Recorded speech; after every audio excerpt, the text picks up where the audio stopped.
স্বপ্নের গুরুদংমার। হ্যাঁ, পৌঁছে গেছি আমরা।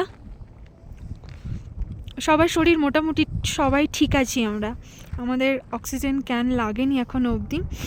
এই হচ্ছে জমা গুরুদংমার। আর ওই যে ওই জলটা একদমই জমে না। এটার হিস্ট্রিটা আমি পরে বলবো। যাই হোক, এখন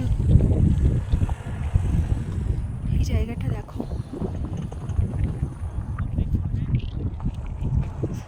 একটু বসে আছি কারণ ড্রাইভার আমাদের বলেছে গাড়ি থেকে নেমেই হুটোপাটা না করতে, খুব আস্তে আস্তে কথা বলতে এবং হুটোপাটা না করতে, কারণ হুটোপাটা করলে শরীরটা খুবই খারাপ হবে। যেহেতু এতটা উচ্চতায় রয়েছি, 17,800 ফুট, ওয়ার্ল্ডস হাইয়েস্ট অ্যালটিটিউড, এটা খেলা কথা নয়। সেই জন্যে ও যেটা বললো সেটা আমরা মানছি, নিচ অবধি যাওয়ার সাহস করব না, এখান থেকেই খুব ভালোভাবে দেখছি।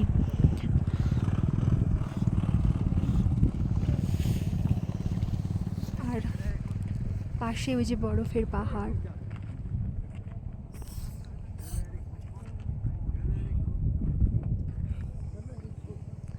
অসাধারণ। রোদটাও দিয়েছে তো খুব ভাল লাগছে।